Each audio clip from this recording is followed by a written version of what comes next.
everybody, and welcome to Wiregrass Haunts. I'm Stan Fikes, your host, and I'm here with my awesome co-host, Miss Shajauna Colman. Are you there, Miss Shajauna? I am here, Stan. Awesome. So, Shajauna, you're going to have to tell everybody what you're doing right now. Well, I'm driving my truck. I drive an 18-wheeler, so I'm multitasking. Well, that's cool. So where you're in Alabama right now, right? Yeah.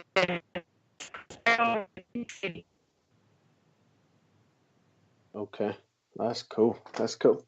Well, everybody, tonight we got a great show for set up for you. Our guest, we have an awesome guest, Mr. Blaine Rohan.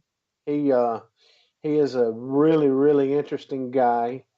He was just recently on one of our investigations. We investigated William Harrison. He's one of Alabama's 13 ghosts. And Blaine is an awesome dude. We're going to bring him in here in just a few minutes and do a little talking. And I do want to mention a couple of things. Next week, we're going to be giving away 2 tickets to the Mid-South Paracon in Louisville, Kentucky. This Paracon will be put on, the dates will be July 27th to the 29th. It's at the Holiday Inn on Louisville East. Also, along with the tickets, we're going to give away a signed book from Mr. Jack Kenna. Mr. Jack was awesome by giving us a book to give away. That is a really awesome read. I have read the book, and y'all just need to read it. It's Spirits of New England, Hauntings, Ghosts, and Demons. And Jack goes over a lot of great information in this book. You could almost just learn to be a paranormal investigator just out of the blue by reading this book. Really, it's a lot of information. And at this Paracon, Mr. Keith Age and the Louisville Ghost Hunters are the ones that are putting this on. They're going to have guests like Bill Bean, Ron Cundiff, Janet Morris, Paul Nevitt, Sean Burton. So it'd be a great place to go. I wish I personally could go, but my schedule is packed so tight I can't even hardly breathe. So, but anyway, Shajauna, do you have anything that you need to say or announce or anything like that? Well, I want to send a shout out to Lex Luthor. That's my grandson, and Jay. That's my oldest grandson. Lex Luthor. I keep wondering what Superman is. Yeah, and I'm sure they're not listening at this particular time, but at least they'll know Granny sent them a shout out. That's right. That's awesome. Yes. Yeah, because I think Lex Luthor sees ghosts. I think he actually sees them. Is that right? Yeah. He might, he's going to be on the team here in the future. That's right. He is. And we've got a lot of stuff coming up. You mentioned our team. Oh, really? Whoa.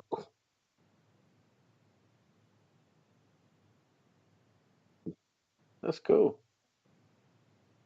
Hey, hold on. I gotta. Pretty busy. Okay. Sorry, I was going in the chat room and I started the show and I could hear double things. So, all right. Well, Shajauna, if you don't have anything else, guess we need to go ahead and bring in our guest. How about it? Oh, yeah. Bring on right. Mr. Blaine. All right, everybody. Mr. Blaine Rohan. Blaine, are you there? I am here. How are you guys doing tonight? Hey, Blaine. Yay! How you doing, darling? I'm excited that you're on tonight. I'm doing great. I'm excited to be on tonight. Thank y'all. Yes, no, thank you. Thank you. I know you're a busy guy. We appreciate you taking that time for us. Oh, it's my pleasure and my honor. Well, Blaine, what have you been up to, brother? Well, let's see. Been working with our team Scare. We've done a couple of in-home investigations, and we're like you guys. We're getting real busy. We've got a couple of places we've got to do in July, and I think we're doing a walk, a ghost walk, up in Birmingham here soon, and I think we're going to do. Let me think. There is a hospital or something that wants us to come up there and do an investigation there. So yeah, like you guys, we stay busy, and I do a lot of consulting for other groups and stuff, and I get clients from all over the world that call me and ask for help, and I help them. Let me explain myself. I'm an empath medium as well as an investigator. I've been investigating since 1985, and the first investigation I ever did, I was in the Air Force, and we were sitting around watching Helter Skelter on TV in our day room at Norton Air Force Base. And I said, we're only about 60 miles from where Sharon Tate got killed.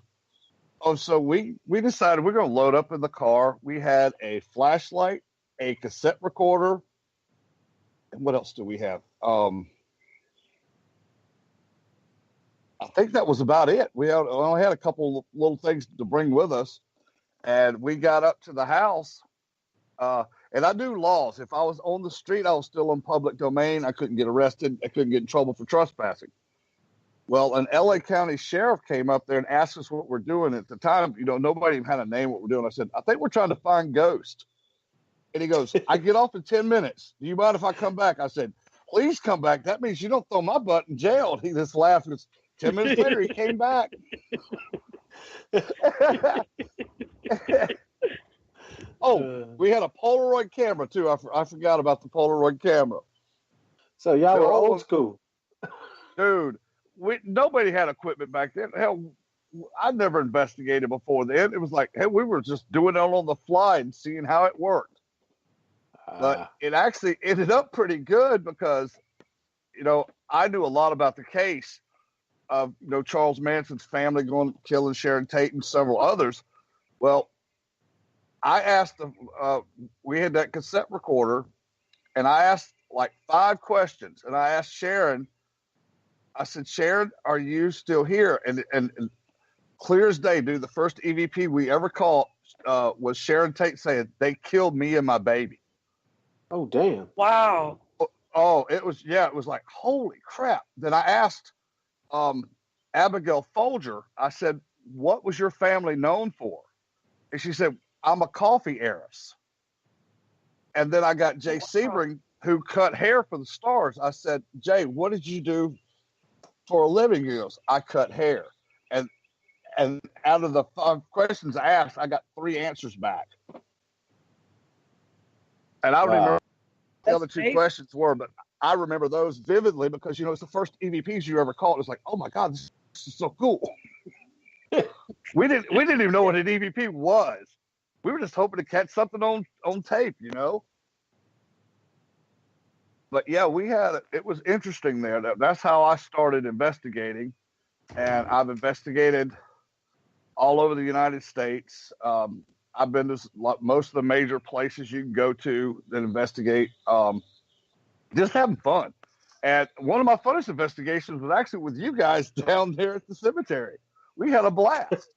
Yes, we did. Yes, we did.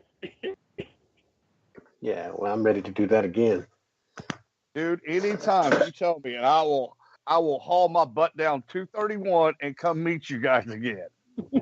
Well, we got some stuff coming up that I'm going to get you in on, so you hang tight. Yeah, we're going to make you keep that word. Hey, I'm a man of my word. Unless I'm dead, I'll be there. But don't die. Oh, don't die. You know the bad thing about it, even if I'm dead, I'll probably still be there, just to let you know I'm there. We'd have to talk to 7 then. So yes. Hey, y'all can use 7 anytime you want to. He's not mine. I just used him, and I give other teams permission to use him too. Hey, if it works, it works. Well, how did you start with 7, Blaine? How did that come about? Well, do you guys remember the old shack hacks?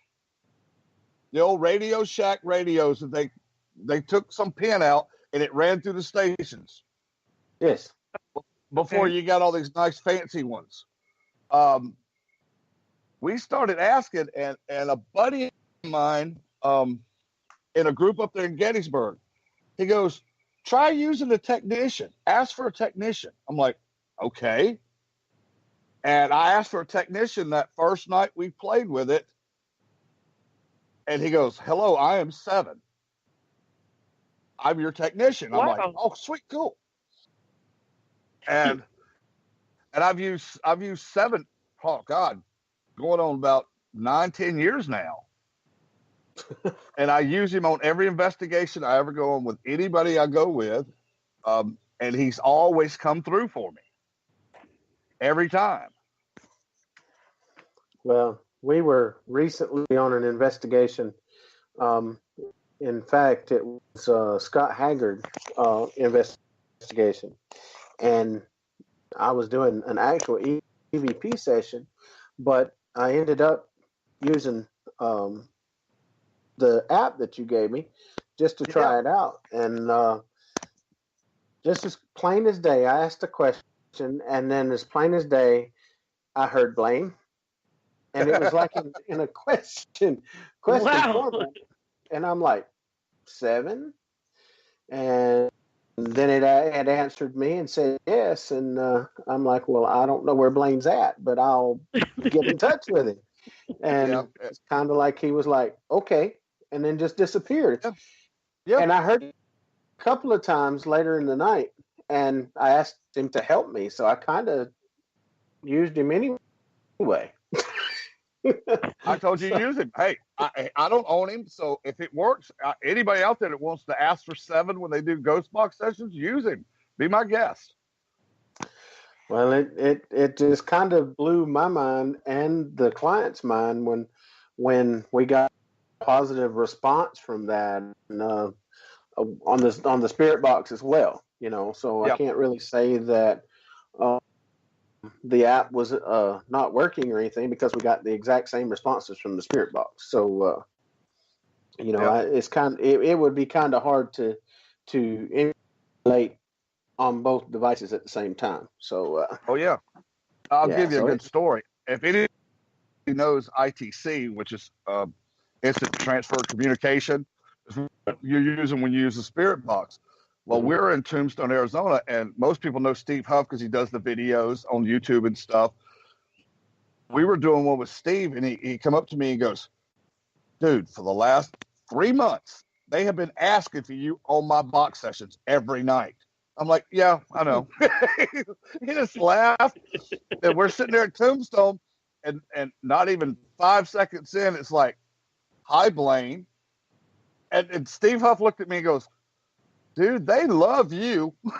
He said they love to talk to you. That's cool. Man, we've had some fun with it. We've had so many good ghost box sessions with 7 where people have been before and got 1 or 2 things out of it. And you guys saw yourself how much stuff came out of that box just sitting there for a few minutes. Oh, yeah. Yeah, exactly. I was pretty amazed at what was happening there, and it kind of blew my mind there for a little bit. But I was happy to get some help. Well, I enjoy doing it. I have so much fun. You guys saw when we investigated together, we had fun, we laughed, we cut up, and spirits responded to that. Yeah. I mean, it's like these people you see on TV, all they do is want to provoke. It's like, if I was a ghost, I wouldn't give you nothing, and I'd make you sit there and look like an idiot for 12 hours. Wouldn't say a word. Right. I agree. Right.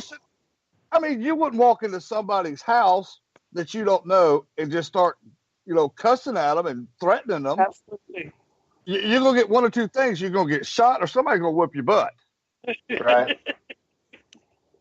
I mean, you come in my house, I don't know you, and you're yelling and screaming at me. Yeah, you're going to get a butt whipping or shot. Probably get shot. Right. When So you talk to spirits, like, go ahead. I'm sorry. no, that's fine. I was just kind of curious at which one of your investigations stands out more than any other investigation that you've ever done. Well, I'll tell you, the only one that sort of disturbed me was a house that we did up in Pelham. And I'm not a big fan of clowns or dolls. Right. This lady had a whole room full of clown dolls. And I opened the door, and one of those little jokers decided it was going to fly across the room and go the door at me. I just shut the door and went, that's enough of you. I'll take care of this whole room before I walk back in here. And I called every spirit guide I had. I called every tribe member I could call. And I made sure every one of those spirits and those clown dolls was gone before we left that house. Wow. Well, Yeah. I have clowns, porcelain clowns and things like that, but I'm not a big fan of dolls. Period. Well, do you know both clowns and dolls? All right, dolls were initially made to house the souls of the dead. Mm. And clowns were not these little Ronald McDonald, happy clown stuff you see. They started out in the Middle Ages, and they were called highwaymen. They would paint themselves up with smiley faces, and they rob, and they rape, and they pillage people. So clowns started off as bad. So clowns and dolls, bad. Damn Mickey D's. I know. Dude, oh my God! I'll tell y'all a funny story. One of my good friends that lives in Connecticut. All right, she used to come to all our shows when I did the Haunted Syndicate show. It was a show I did after the Ghost Mafia show when I was working up in Maryland, and she found this 1973 Burger King doll and brought it to me because. And I'll tell you the story behind why she gave me the Burger King doll, because we were in another investigation. We were talking about something, and my friend Sharon, God rest her soul, she said, why do they always treat you like a king and they treat us like dirt? And no lie, on the spirit box came, because Blaine is royalty. So she heard that and brought me the Burger King doll. Oh. Wow. We had so much fun with that doll. We were at a Paracon when she gave it to me, and I had it at our table, and everybody kept coming up asking about the doll. I said, "Oh, that's my haunted demon doll back there," and I was making it up just to be funny. And I had people just back away from our table. It's like, is that really a demon in that doll?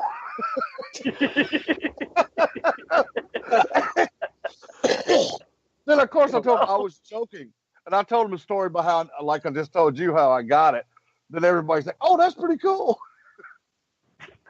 Well, we just done an investigation that had a room full of dolls. And honestly speaking, that was the only room that I hated going in. Yeah. They had one life-size doll, and she had so much energy around her that it would almost make you nauseous. So, but we had some new investigators that's just joined our group, and I was letting them go in and kind of get a feel for things. And I was sitting there watching everything on the monitor, and I could almost swear that I seen that doll's head turn. I didn't say anything at the moment, and I would have. I'd be like, dude, that head just turned. Some of those investigators are actually in the room, and one of the ladies, she's been with us for a little bit of time. She was touching the doll's hair, and talking with the doll and touching her hand and stuff. And I think they were getting responses on the speaker box, the spirit box that they had, and more and more. It's like that doll was looking straight into the camera at me. It was like staring straight at me. I'm like, I hate dolls. Sorry. Oh, I'm not a fan, because we have a good friend of ours who's in Scare named Kevin Kane, and Kevin collects haunted dolls. And we'll go somewhere, and Kevin will bring 4 or 5 of them dolls with him. And I'm like, Kevin, really? I said, he thinks that they're children's spirits. Most of them are children's spirits in the dolls because that's what they've inhabited. But he's got a couple of them that aren't children that I've had to actually physically have them removed and get them out of the dolls because they were just evil.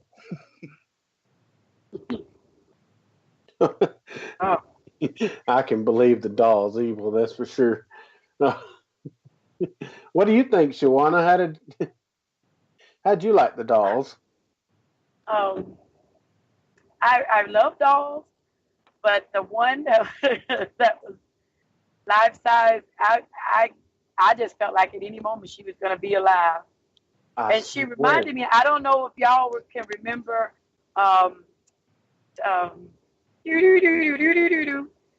Twilight Zone. Back in the day, they had an episode of a doll named Talking Tina. Mm-hmm. And that thing scared me to, like, you know, back then there wasn't special effects like we got now, but that thing was scary. And I seriously was just, I could imagine that doll, because I know, Stan, you said something about if she comes walking down that hallway. I could imagine if she had come down that hallway, I wouldn't have been around still. You know, I would have left, but she just you could feel, she just feels like she's alive, like she has something to say to me. Yeah. Yeah, I didn't want her to say it to me, though. No, she can say it to someone else. She don't have to say it to me. Oh, she could have said it to me. It would have been fine. But I'd have took her and was like, all right, say that's what you because you are a king, Blaine. You are a king. Yeah, that's it. But hey, I guarantee I'd let her say what she wanted to, and she would have got a bath in dadgum sea salt. But she's very beautiful. She's a very, very beautiful doll. Yes, she was. I just, I mean, it's not that the doll scares me, but it just gives me the willies a little bit, and I don't like being in that situation. I mean, let a spirit talk to me all night. I don't care, but I just don't want to be around a doll. Hey, yeah, I'm with you. Hey, Blaine, Scott's in the chat room. He says, Pottstown doll room, Blaine. Oh, the Pottstown doll room. Yeah, we had fun in that room. Goodness. Yeah, every one of them dolls in there wanted to talk. Every one of them talked the whole time we were there. And we were hearing school kids all out in the place. And plus there was like 3 train wrecks there. And they laid the dead bodies out on the school ground yard. You know, very haunted place. Sounds like it. That's one of the places, man, if you guys ever go to, oh, that place is phenomenal. And the people that run it, they are just the most awesome people ever. And they were so great to us. They actually gave us a room to stay in the whole time we were there. And dude, I'm talking about, they had an old converted classroom they made into an apartment. It was styling and profiling in there, baby. Let me tell you. Wow. We would actually love to go there. Yeah. If you can ever go, Daryl and his wife are just the most phenomenal people you ever met. Yeah, that's kind of like one of our bucket list places, and also the Sally House in Kansas. I've been there, dude. That place, I tell you, there is a lot of activity in that house. Oh my goodness. Yeah, I did that one about 4.5, 5 years ago. Yeah, it sounds interesting, and I think I would like that better than I would a doll room. Yeah. We went to the Sally House and we went to the Velisca axe murder house too. Wow. I tell you, some of the stuff we got on the ghost box in that place was phenomenal. We got a person that we think that did the killing said he was paid $500 by the preacher there because the preacher wanted that land that property was on. Yeah, he was trying to do land grabs from people. So he figured if somebody got murdered in that house, they want to sell it and get out of it, or just take it over because he killed everybody in the house. But yeah, it was a drifter that he paid $500 to kill that whole family, and that other little girl was just spending the night. Wow. Yeah. And he died himself too? Oh, the preacher? Oh yeah. He actually got from the story I heard, he got ran out of town for cheating people because he was trying to land grab and make money off the land. Yeah, he wasn't doing he was using preaching as a front. Okay. Yeah, wasn't a good guy at all. No, it doesn't sound like it. Yo, I want to tell y'all something. My wife and my 2 grandchildren just busted in my studio door with a doll.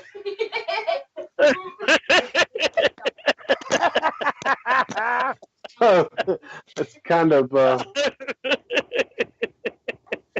yeah, that's okay. I hate dolls. Okay, but yeah. Now they're trying to scare me with a doll. Yeah. Damn. Hey, I will tell you this: a lot of shows I've been on or done, you will get other voices come through besides mine, and yours. So just be aware. Bill Bean, classic example, who you talked about earlier, good friend of mine. Bill's salt of the earth guy. I've worked cases with Bill. Bill's worked cases with me.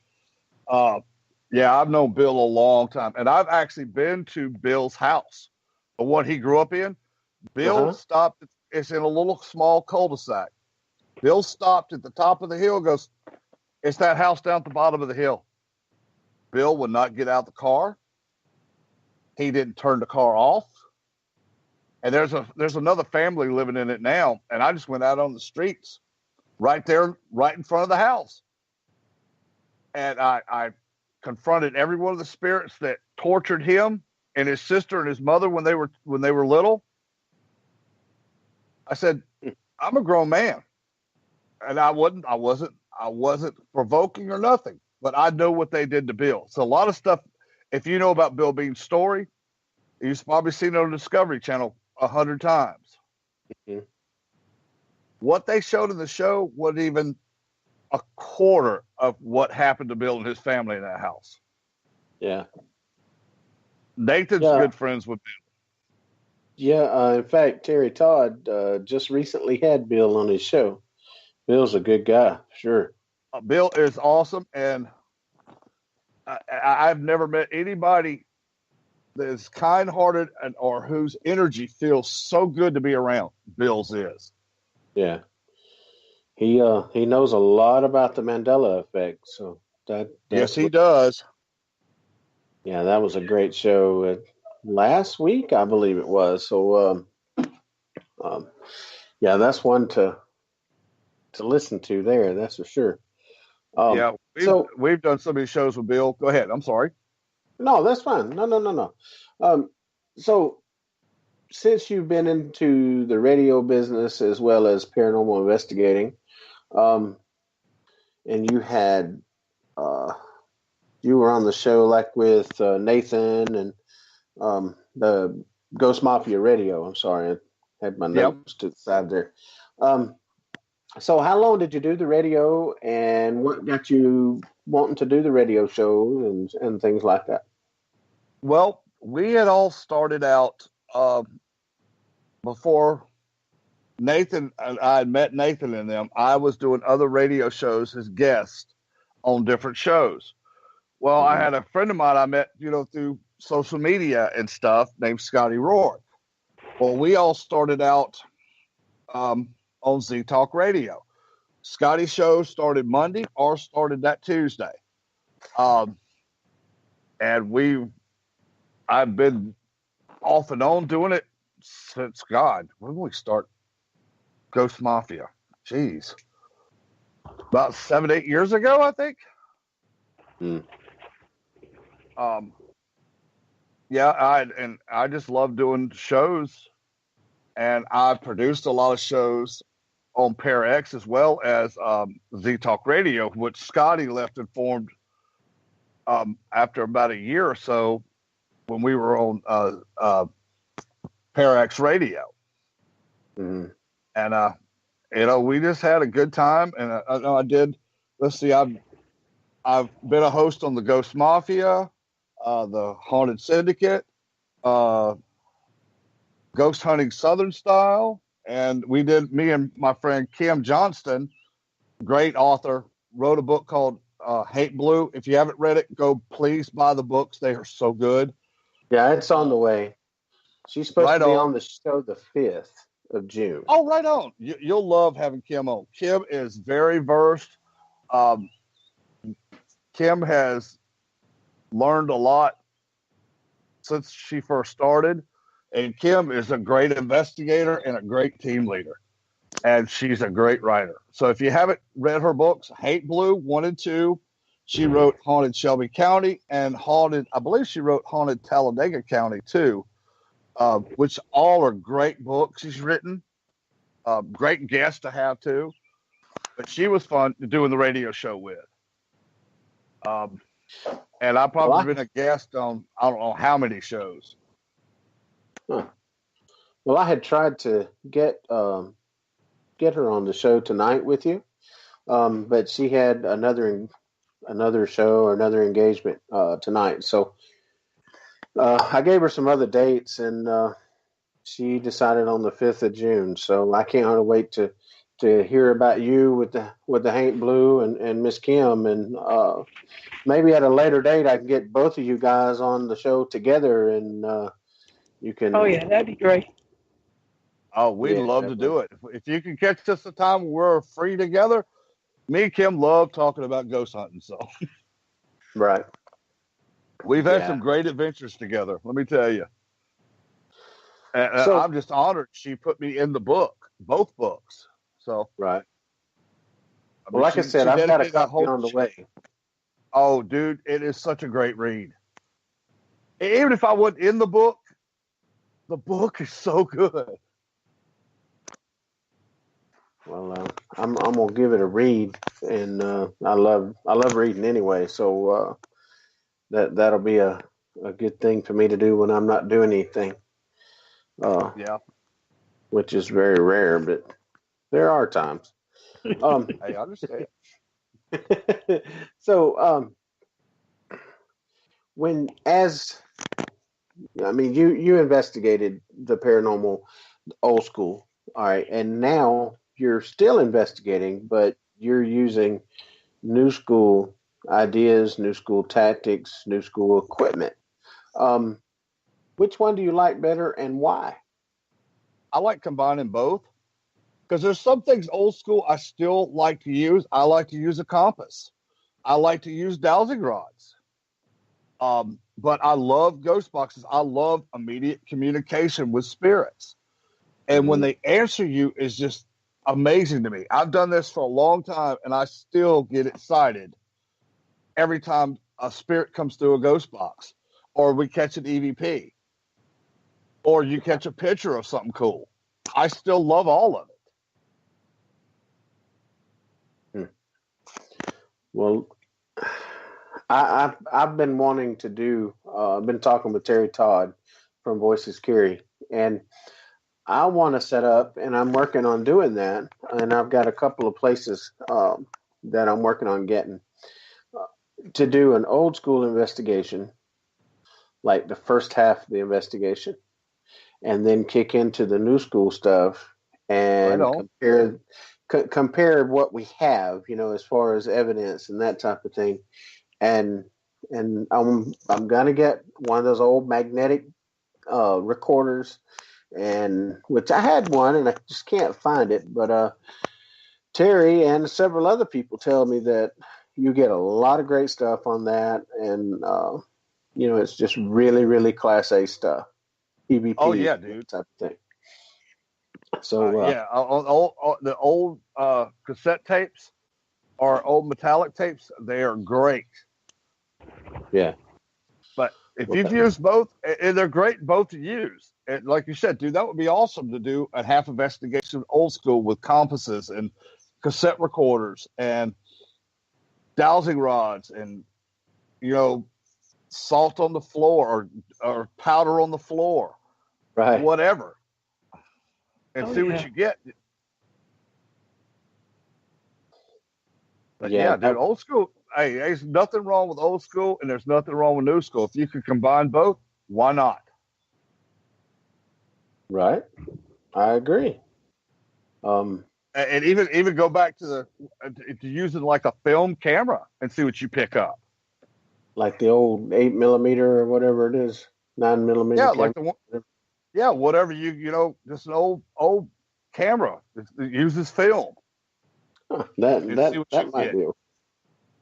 Yeah, I had one that strictly done black and white, so that one might pick up some stuff. I don't know. I don't even know if it still runs. So I'll have to check that out and see. I might try that. Sure, why not? Yeah, exactly. Shajauna, do you have any questions for Blaine? I do. So tell us, Blaine, how does you being in the paranormal affect your family? Are your family kind of like my family? Some of them think I'm strange, and the rest of them's like, well, that's just who she is. Well, for me, it's sort of funny. They'll ask me. They find out that I ghost hunt or I investigate ghosts, and they're like, "You really do that? That's not right." Oh, did you see anything in our house? They want to know everything. Yes. I've got my cousin. My cousin calls me at least once a month, say, "Hey, will you come investigate my house?" I said, "Anytime you want me to come down there, we'll come do it." And then when I get ready to go down there, she's like, "No, I don't know if I want you to do it." Because she's scared she might hear something. She don't want you to find nothing. Well, see, recently her mom passed last year. And I think she's so scared her mom's going to come through on a ghost box and say hi to her. It's going to freak her out. Oh. Right. I'd have to sit down for a little while if it was my mom. No, see, I got the luxury of being an empath medium. I can sit there and talk to my family members that are passed all the time. Whenever I want to talk. I was going to ask you that too. Have you ever been able to connect with some family member that passed? Oh my God, all the time. I connect with my dad's father, my dad's mother, my mother's mother, my mother's father. Every now and then, he was an old goat that liked to talk to anybody when he's alive, so he don't talk much. But I've had him come through a couple of times. My wife's great-great-grandfather, her dad comes through all the time, and he'll show up at the house. Our dog Austin, who we lost last year, comes back to the house all the time. And I see Austin all the time. So, yeah, I see family members all the time, mine and my wife's. Now, how long did you know you had that gift of being an empath? I do remember being roughly about 3 years old, the longest back I can remember. I probably had it before then. We lived across the street in Montgomery from an old graveyard. It's an old black graveyard that nobody knew who owned it. The grass was always high. There was like holes in the graves, and you could see bones. Mm-hmm. Well, we used to go over there and pick blackberries and plums because they were everywhere in there. And I remember coming back with my grandmother at 3 years old, and my grandmother ran across the street and goes, "You're a big boy, make it on your own." Well, before I called up to her, because I was little at the time and I couldn't run as fast, there was a lady in a white dress leaned over a grave crying. And being the Southern gentleman I am, I said, "Ma'am, are you okay?" And she looked at me and smiled, and then she just disappeared. Wow. My grandmother knew she was there. That's why she left me to see if I would see her. She was testing to see if I had the gifts that she has, which I did. She told me right before she died that I was way stronger than she ever was when it came to spirits. I'm like, okay, thanks. So how was you able to kind of develop your gift? Did your grandmother help you in that area? very rarely she would. Every now and then she would, because, it was taboo back in the 70s to say you saw spirits. So they'd put you in a crazy house in Alabama. Oh, yeah. Yes, they will. It wasn't talked about much, but every now and then, if we were just alone, just me and her, she would teach me things and tell me things. And I know when I was a little kid, I was petrified because I see spirits all the time. When I was little, I'd never forget seeing spirits everywhere. I'd see more people than were there, and it used to freak me out real bad. And I would just pull into a shell sometimes and learn to protect myself with I'd make up little bubbles. Like I'd have white light bubbles and a blue light bubble and a red light bubble that would help. But yeah, it was pretty scary growing up. Because you don't know, you're a little kid, you don't know that that's a spirit. If it's a good spirit, if it's a bad spirit, all you see is the spirit. But I could pick up like emotions of what the spirits had. If they were happy, if they were sad, if they were mad, or if they were frustrated, I'd pick up all those feelings. And I didn't understand it when I was little, but as I got older, finally my spirit got Janawa. She's a 600 to 800-year-old Native American woman, Cherokee. She was a medicine woman. And she's been my spirit guide my whole life, but I never realized who she was until I was about 16 or 17 years old. When she finally spoke to me for the first time, she says, "I'm here to help you with your path." And she basically told me, he says, once you learn to accept and embrace the gifts that were given to you, it'll make it a lot easier. And once I listened to her and embraced my gifts instead of being afraid of them, it made it 10 times more better. And I continue to grow. I get more gifts all the time. And I consider it a blessing that somebody thought enough of me to do that. Right. Hey, Blaine, we got a question in the chat room. Sure. It says, Blaine, this is from Teresa Fikes, my wife. Blaine, do you believe the gifts are inherited? Yes. I very much do. I think it's a part of your DNA. Because my grandmother had the gift. My mom had the gift but didn't use her gifts because she was too scared of everything. And I remember my grandmother telling me that her mother had gifts, her grandmother had gifts, and then, so on and so on.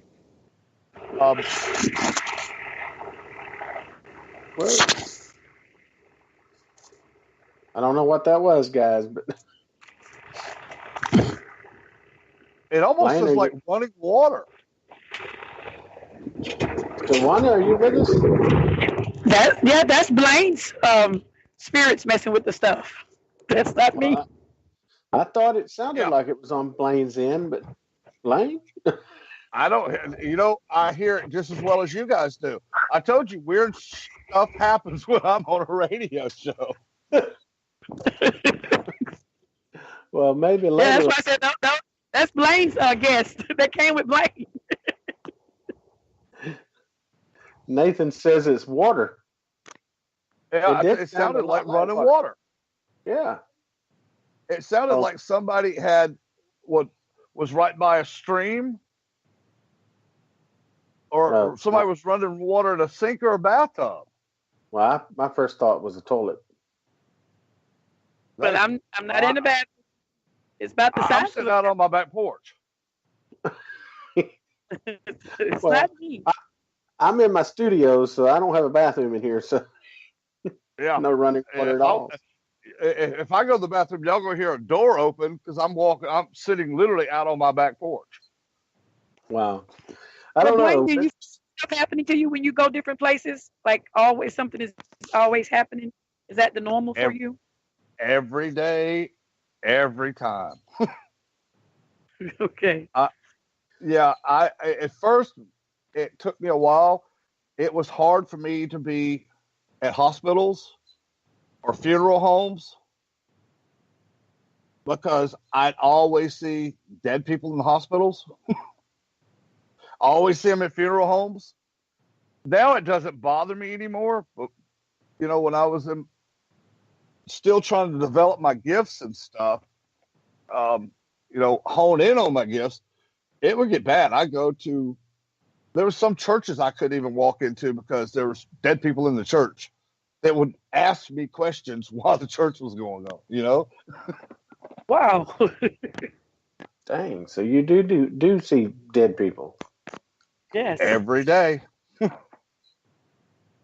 Sometimes I see more dead people than I do alive people. Yeah. Well, I guess like all of just like sitting here talking to you right now, we have 3 children spirits that live in our house. They're all sitting out here on the porch watching us do the show. Well, that's awesome. It's like story time. I'm literally looking at 3 children sitting Indian style about 10 foot in front of me. Like we're doing story time for them right now. Right. So that's amazing. Yes, it is. And you've been able to do this all your life? As long as I can remember, yes. That's got to be troubling sometimes. How do you turn it off? Well, I learned there's certain things I'll say. Like I get ready to go to bed, I'll say, look, I'm going to bed. All right, it's my time now. Let me sleep. I'll be here tomorrow morning. Most times spirits will listen to you. If you ask them nicely, it's like, please, guys, I need to get some sleep tonight. I got to be at work tomorrow. I got a rough day tomorrow. Hey, I'll talk to you first thing in the morning when I get up. And I do. Yeah, I don't let it bother me no more because I know it's going to happen. It's what's what I'm looking for. It's normal for me. Right. That's interesting. I have a question in the chat room. Miss Sheba Kennan, she asked, is one of the children that's there with you named Jason? No. No. Okay. Or something with a J? No. And I'll tell you why. Now, let me tell you what she's probably seeing. We do get children that are dropped off here sometimes by other spirits. And it's very possible there is a Jason here. I do not see him in front of me at this moment, though. Gotcha. Well, Scott says, it's Jamie messing with you, Blaine. Jamie always messes with me, Scott. You know that. Who is Jamie? Jamie is Scott's wife who passed. We do a memorial. Matter of fact, I'll bring that up. We do a memorial for her every year, and every penny we get from the event, we don't take a dime off of it. It goes to COPD Foundation. It goes to the USO, and it goes to the Children's Cancer Fund. That's wonderful. Yeah, Jamie was an investigator, and I'll tell you what, Jamie was so funny. You guys could go on YouTube and see a video that Kim Johnston had posted. I think it might even be on the Scare YouTube page, where we were playing with this thing called a Connect. And we were up at Old South Pittsburgh Hospital in Tennessee, and it was funny. Jamie was standing perfectly still, and you could see that thing move his arm like it was waving goodbye. And then I know Scott won't mind me telling this story. She, a week later,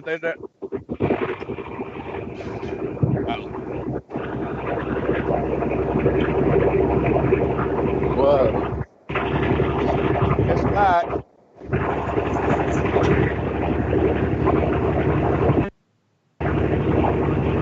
That is, y'all, that is water. Yeah, I don't know what that is. That's crazy. Dude, that is water. Shajauna, are you still there? Yeah, but the phone went out, and then I heard Blaine say, "This is Scott," and then I didn't hear anything. Yeah, I just asked him. I said, "Can you please stop that?" Oh, Oh, yeah, I heard that. Whoa. Scott said that. Go ahead. Scott said that's what the water running sound that we had was Jamie messing with you. And I would not doubt it one bit. But yeah, Jamie was great. Jamie was a good. I feel so bad for Scott because, he lost the love of his life. But I always tell Scott, dude, she's always around you, and we've had her come to you and talk to Scott several times on investigations we've done together, and she was a great person. I'll tell you two funny stories about Jamie, and Scott will laugh at this one too.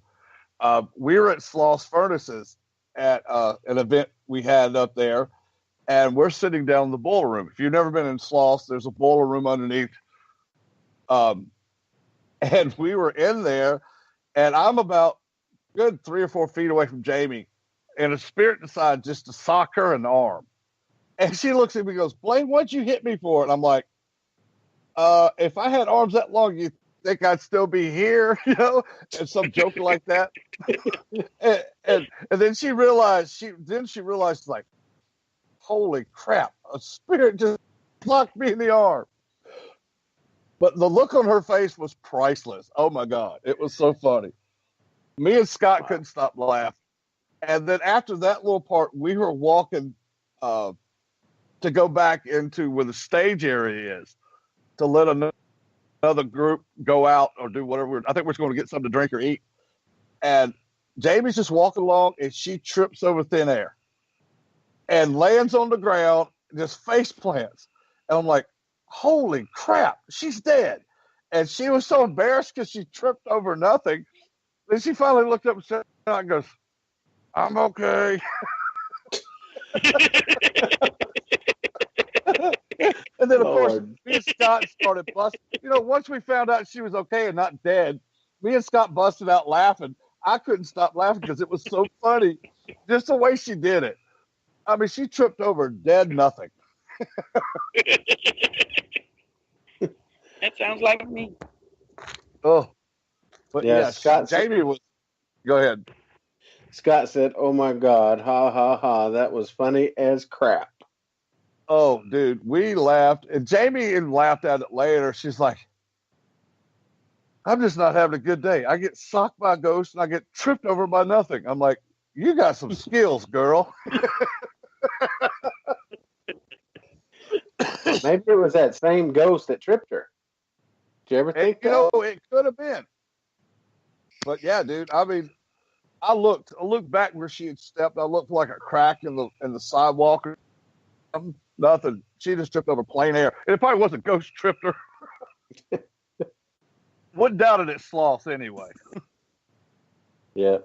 Well, that was another place that at first I was a little apprehensive about it. Everybody goes to Sloss, but I've heard a lot of good things about Sloss, and I think you can go in the daytime, right?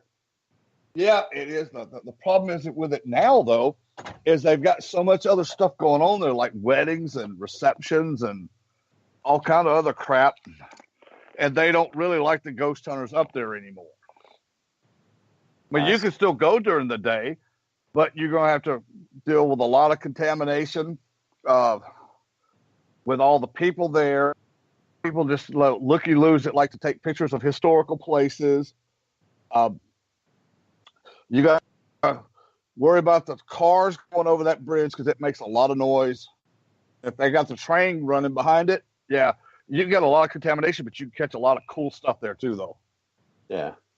Well, maybe sometime soon we can get together and go to Sloss and you can show us around. Dude, I'll be more than happy to. Yeah. Nathan, me and Nathan were up one time, and dude, we were chasing in the wheel room. we were chasing shadow people, and dude, let me tell you, they are quick.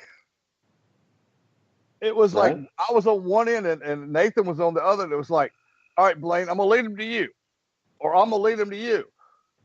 And then by the time I said, there he comes, and it was like, where'd he go?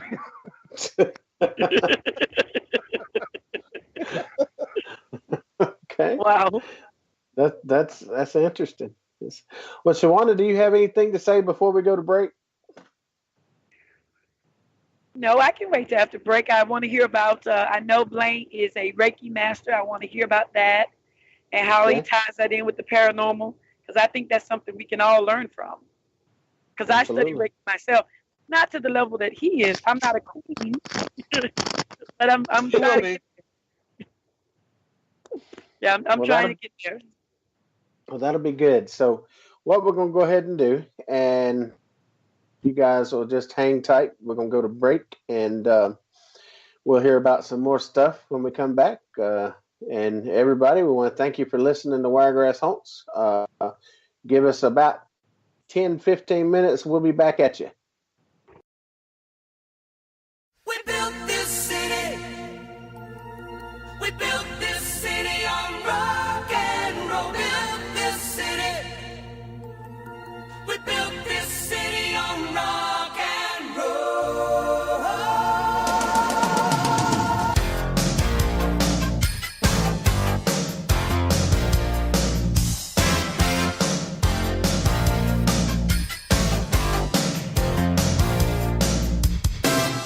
Say you don't know me, I recognize my face.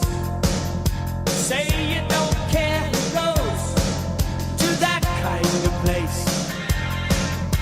Knee deep in the hoopla, sinking in your fight. Too many runaways, eating up the night. My pony plays the mama. Listen to the radio. Don't you remember? We built this city. We built this city on rock and roll. We built this city. We built this city on rock and roll. Built this city. We built this city on rock and roll.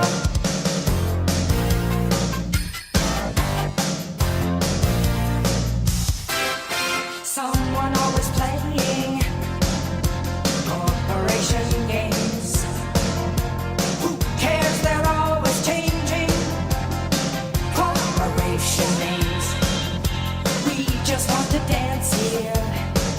Someone stole the stage. They call us irresponsible. Write us off the page. Marconi plays the mama. Listen to the radio. Don't you remember? We built this city.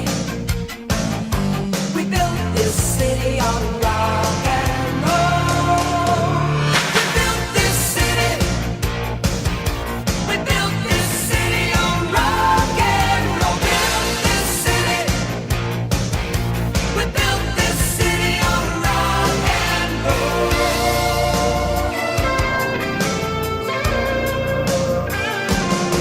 It's just another Sunday in a tired old street. Police have got the chokehold. And we just lost the beat. Who counts the money underneath the bar? Who rides the wrecking ball into our guitars? Don't tell us you need us, 'cause we're the ship of fools, looking for America, crawling through your schools. Looking out over that Golden Gate Bridge on another gorgeous sunny Saturday, and I'm seeing that bumper-to-bumper traffic. Don't you remember? It's your favorite radio station, your favorite radio city, the city by the bay, the city that rocks, the city that never sleeps. Marconi plays the mama. Listen to the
Welcome to the Voices Community Radio Network.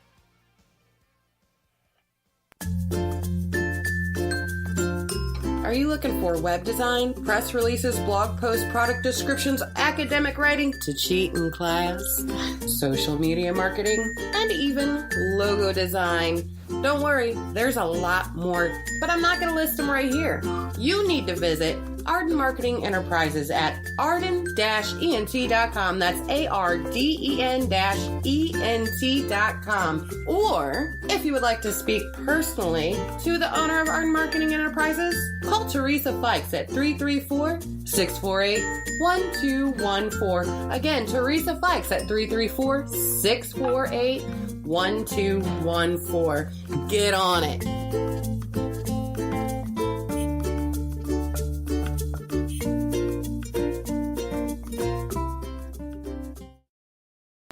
You're listening to Wiregrass Haunts on the Voices Community Radio Network.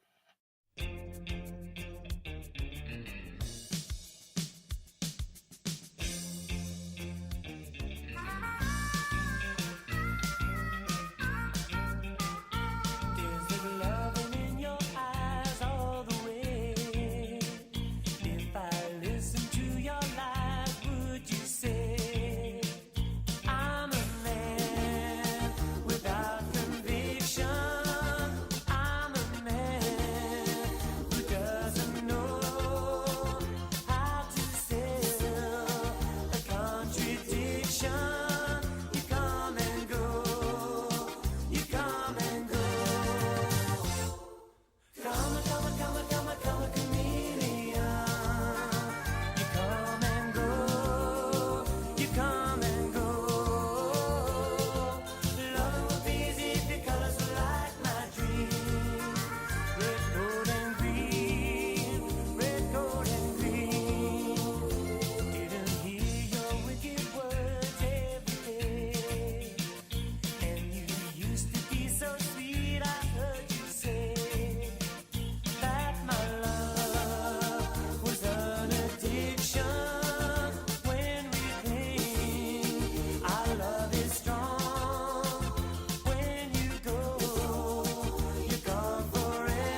Are you struggling with credit issues? Bad credit keeping you from pursuing all your dreams? Colman Credit Repair is here and will get you back on top.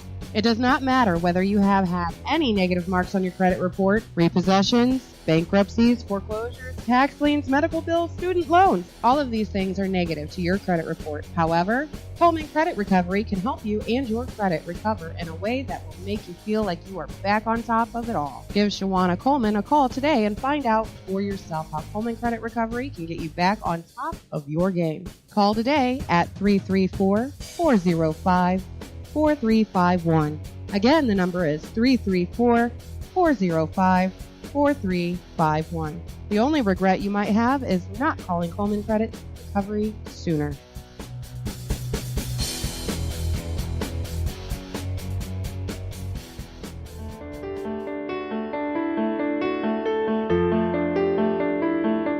Do you want to have family portraits made but can't afford the costly photographers out there? Do you want to help someone local grow their business with low-priced, budget-friendly photo shoots? Would you rather have someone who is understanding of what you need in a photo of your family? Want someone who will listen when you have ideas during your photo shoot? Call Trista Yates Photography. We do newborn, senior, family, professional headshots, as well as birthday shoots to celebrate every year of your child's life. Need a holiday photo? One for your Christmas card? Look up Trista Yates Photography on Facebook and give her page a look. Great photos, better pricing. You won't be disappointed. Call Trista Yates Photography at 334-718-8840.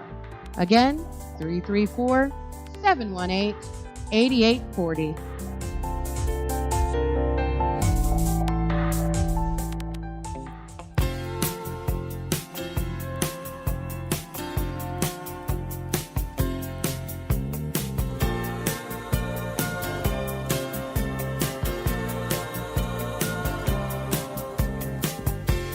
So I'm back to the velvet underground, back to the floor.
And welcome back to Wiregrass Haunts, everybody.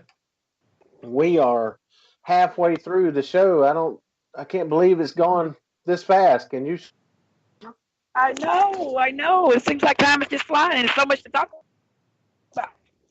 I know. Well, everybody that's just joining us, we have a great guest tonight, Mr. Blaine Rohan. He's an awesome paranormal investigator. We were just talking about some of the places that he had investigated and some of the antics and stuff that they had gone into.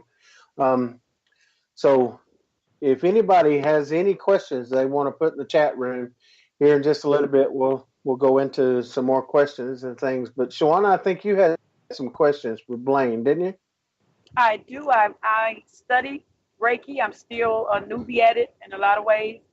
So being that he is a Reiki master, I would like him to just touch a little bit on that and how he uses that. How you use it, Blaine. I'm sorry, I'm talking like you're not on the line. How you use that to help out as far as paranormal. Well, it's very simple. Okay. Reiki is the study of energy. And what is a spirit? Nothing but energy. So it helps out a lot. You use your senses. You open up your chakras. You have 7 of them. One's at the top of your head, one's in the middle of your forehead, which they call a third eye. You have one in your heart and chest area. You have one in your groin area, in your knees, and down by your feet. And it's real easy to open up chakras. Anyone can do it. I can teach anyone how to do Reiki. And it is so easy. I studied in Korea. I'm a Korean master, and I am also a Cherokee, which is a form of Reiki. It's energy healing, which is still Reiki. But yeah, it all deals with energy. So spirits are nothing but energy. So Reiki helps out a lot with investigating because you use your energy skills. And I'll tell everybody this that I've seen investigate: never offer up your own energy. You don't have to. Energy has always been here, always will be here. It's there for the asking. Don't give them your energy. Let the energy flow because it's already around you. Give them that energy. Let them use that. Don't give them yours. Never give them your own energy, ever.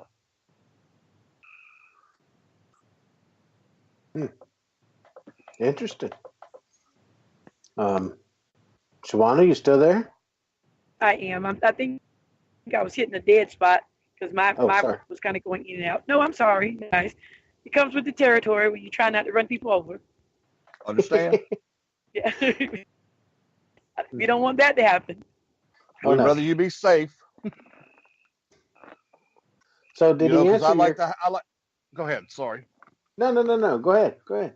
I was just going to tell her I'd rather her be safe. That way we can hang out again and investigate again. And I can teach you more Reiki. I'm excited. I can teach you how to be a Reiki master. It's so easy. See, that makes me even more excited because I'm excited for you to come and share, share with the team what you know and what you can teach us to help us do better. Oh, sure. Because we have a phenomenal team. We have a great team. Yes, you do. I was very impressed with your team down there when we investigated together. You guys, I appreciate it too because you made me feel right at home with you guys, like I was part of the family, and I really appreciate it. Well, you are now. You are. Yeah, you are now. Part of the family. Right on. Cousin Blaine, come on in. That's right. Cousin Blaine. Now, Blaine, have you ever come across any type of, I'm not going to say this person's name because we always talk about him, but some type of possession for real, okay? Not one that is, that's not real, but like a real demonic possession. As long as I've done this, I don't know if I'm so well protected that they won't come around me, but I have dealt with very malevolent spirits. They're just, if I can say it, they're pissed off beyond pistivity. Yes. That's a heck of a word, festivity. Yes, sir. That's a Blainerism. Kind Copyrighted and trademarked. Oh yeah. Yes. All right. Oh my goodness. But Now, yeah, what I've dealt you with. pendulums? Go ahead. Oh, I'm sorry. I was If just I what? asking if you use like pendulums and stuff to talk. Oh yes, I can use. I love pendulums. Oh, they are so fun to play with, and it's weird if you've never had one to play with, that the energy from a pendulum and dowsing rods that you get the energy off them is amazing. I did a documentary movie up in Centralia, Pennsylvania, with my good friend Robin Marie, and I think you can still buy the movie on Amazon. But it actually played in 37 movie theaters, including New York City, and it played at Gorman's Chinese Theater in Hollywood. And it was so fun to film that because it was just us being us, and we had fun.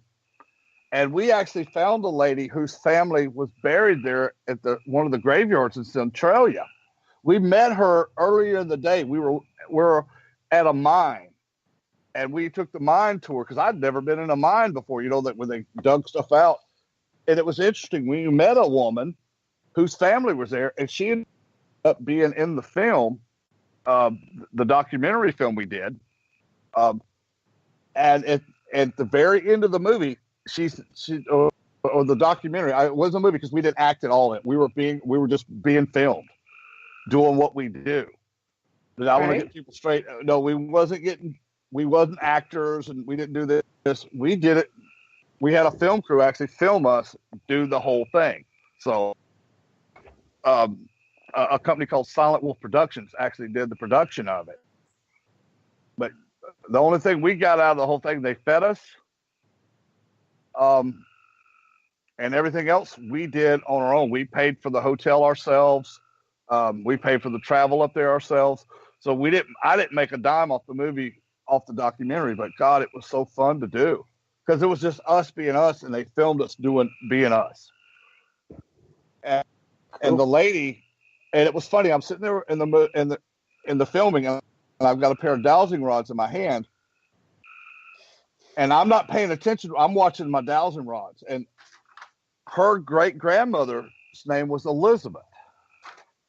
Well, I'm sitting there asking for Elizabeth, and I get my dowsing rods to cross.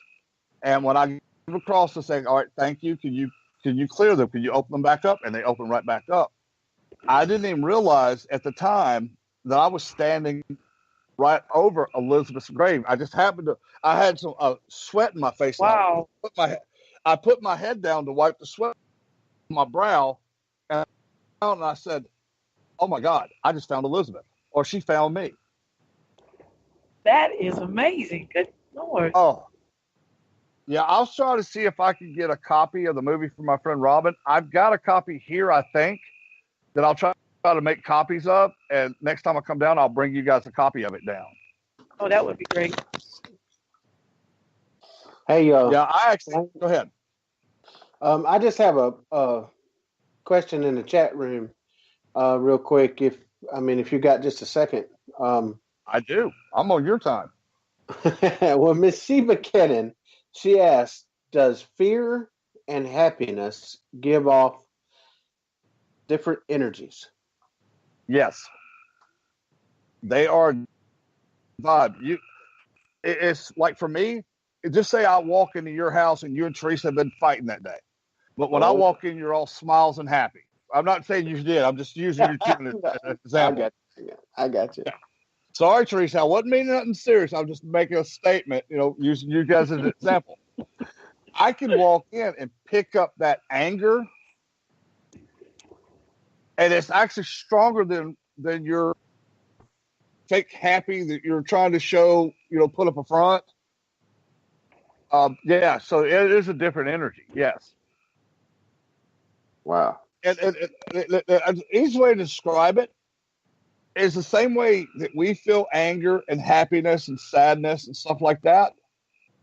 It feels the same. The energy to me feels the same as a live human being as it does with a spirit. Mm-hmm. Right. What do you think about that, Shajauna?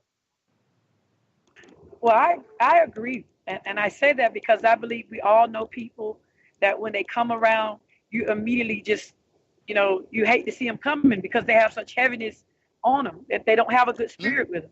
They're always complaining. It's all poor pitiful for me. So when you see them, it's almost like it does something to your happiness if you're not guarding your spirit. Oh, sure. You will. It's like you're having to protect yourself from them because that grief, depression, anger, all of those are very heavy spirits. Oh, God. So if yes, you're they not are. careful, that will jump off on you. If people, some people might not believe that, but that's the truth. That's why you can go into a funeral. You don't even know the person that's dead. You in there crying because they crying. I will. I do. I mean, I don't do it all the time because I don't go to funerals that often. But if I go into a funeral and everybody else is crying, you can best believe Shajauna done busted out crying too, and I don't have an idea whoever the world person is. And that's because your energy picks that up. No, and one thing I've noticed too about being an empath medium, you know right away when you meet somebody if you guys are going to be friends or not. Absolutely, I agree. And you'll know it's like somebody's just going to be an acquaintance or just somebody you meet casually that you're never going to interact with them again because their energy was like our energies didn't vibe with each other. But like you guys, when I came down there, your energies were so good, it made it more fun for me because everybody was, I love the fact that everybody was excited and I could pick up on that energy and it just makes that more energy out there in the universe that spirits could use without having to actually give our energy away to them. That's cool. I like that answer. I do have one more question, and this is by Miss Teresa Fikes, my lovely wife. Can you be a Christian and practice shamanism? Why not? Did not they talk about prophets in the Bible? It's spiritualism. I myself, you guys, most people know that I am a pagan. I do have Christian Judeo values because that's the way I was raised. But, I don't have I don't go to the Christian churches and stuff like that because to me, it would be being a hypocrite of myself. I have no problem with anybody else doing it because I served in the military for 26 years to give you that right to believe whatever you want to believe and who you want to believe in. Right. And thank you for that, by the way. Oh, no problem. It was my pleasure. I enjoyed doing it. Absolutely.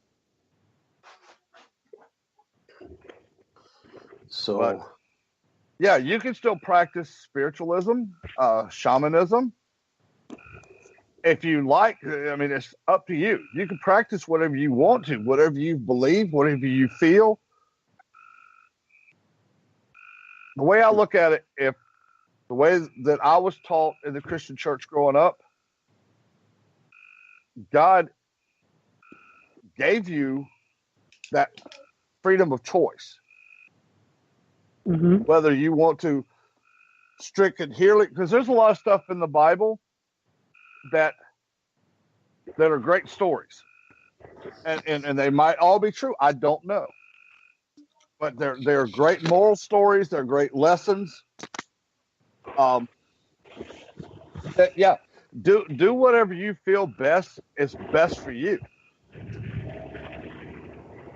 Well said. Well said. So, how long have you done the Reiki, and how long have you been a shaman? I actually don't call it. See, the shaman term is mainly for South America. Native Americans here in the United States are either medicine.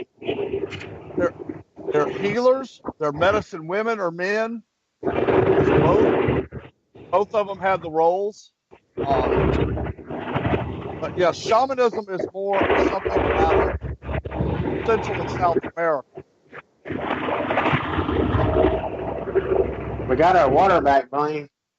Oh yeah, I told you and don't be surprised when you go to listen back if you hear voices in that water. Oh, that's wild. That is wild because I don't hear the water. You don't hear it? Yeah. I do. Whoa. We hear it strong. Yes, we do. Is it another woman on the line? No. Well, I just heard a woman say we do. Yeah. You did what?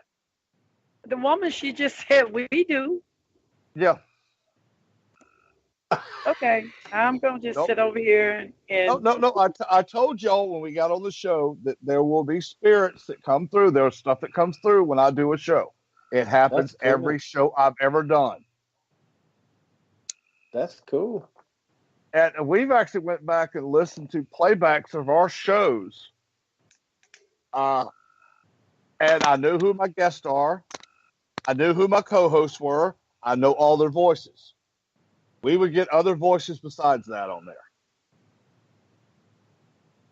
there. You know, Terry had Brett Butler on his show several months ago.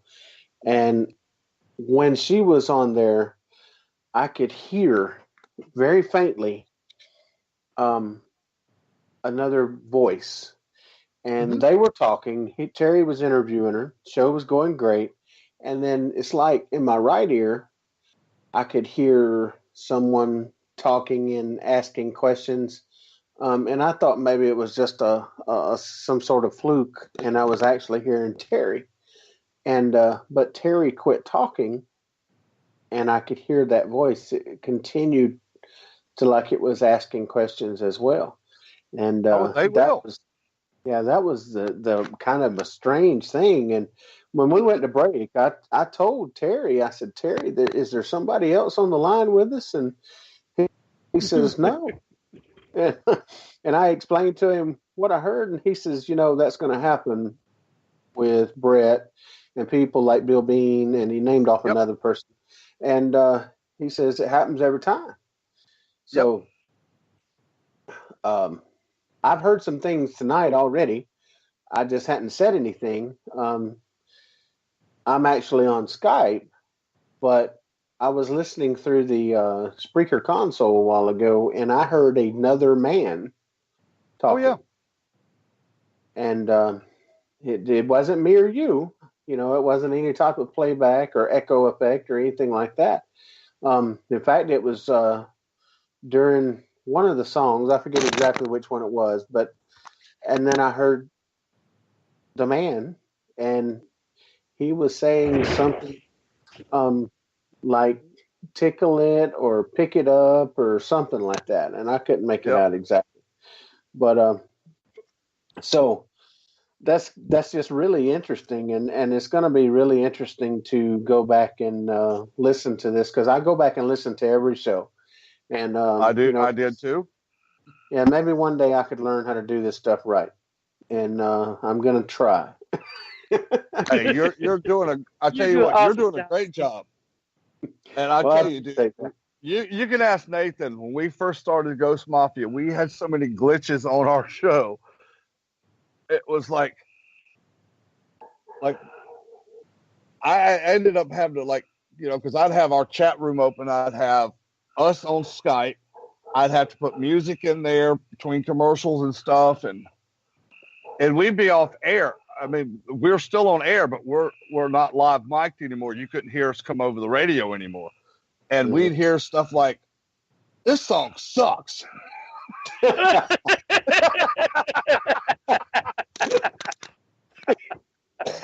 to change the song. I'd play it again the next one just because. Or I could get one. I'd have it sound like little kids singing along with the song, and knowing there's not a child in the whole band that's playing on the songs we played, but you hear little kids singing along because you can hear them singing off key, and singing like a little child. It was so cool to listen to. Yeah. Yeah, but it's done that with every show I've ever been on. And I figured, why not yours too? Why not? I gotta keep my streak going, you know. Yeah. So,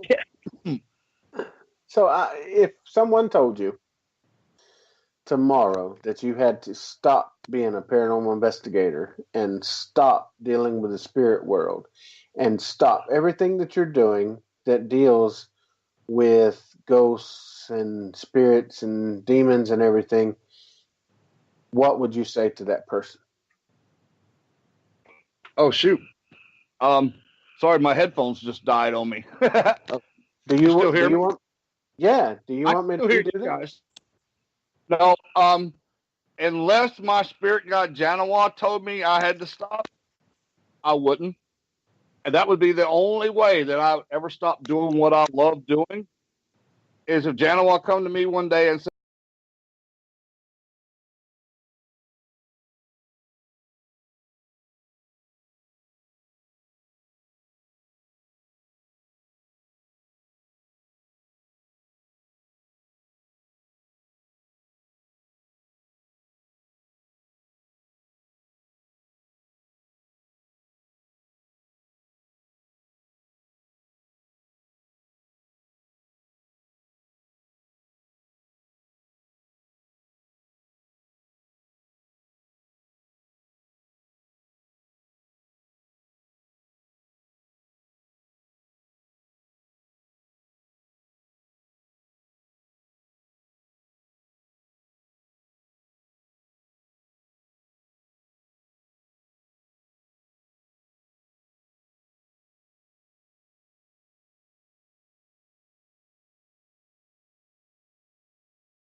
Welcome to the Voices Community Radio Network.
We